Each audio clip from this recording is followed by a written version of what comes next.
Rajahmundry electric supply company versus Nageswara Rao. इस case में plaintiff ने डायरेक्टर पर आरोप लगाया कि माय लॉर्ड, डायरेक्टर ने कंपनी के फंड का दुरुपयोग कर रहा है।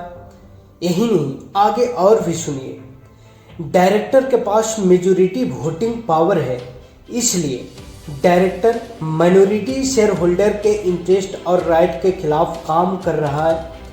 अदालत से दरख्वास्त है कि हमें उचित न्याय मिलना चाहिए। अब चलिए कोर्ट का डिसीजन क्या इसमें मिला। कोर्ट जनरली शेयर होल्डर के कहने पर कंपनी के इंटरनल मैनेजमेंट के मामलों में हस्तक्षेप नहीं करेगा।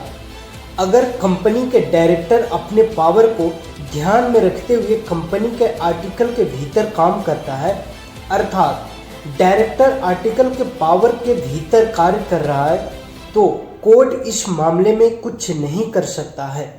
यदि डायरेक्टर का कार्य मेजॉरिटी शेयर होल्डर द्वारा सपोर्ट किया जाता है और वह कार्य आर्टिकल के पावर के भीतर है, तो माइनॉरिटी शेयर होल्डर इस मामले में कुछ नहीं कर सकता है।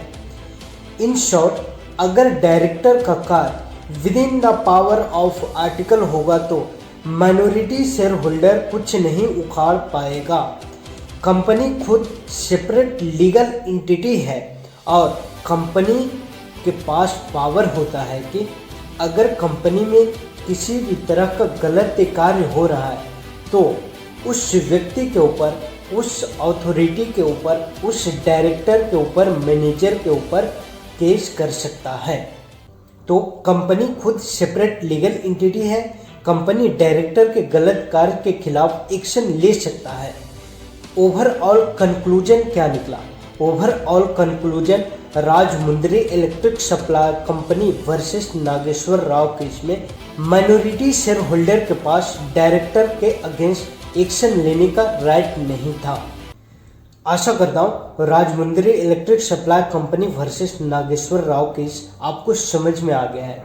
अगर समझ में आ गया है तो देर किस बात की, उठाइए जज वाला हथौड़ा और जो लाल बटन दिख रहा है सब्सक्राइबर वाला, उस पर हथौड़ा मारकर फोड़ दीजिए। नमस्कार।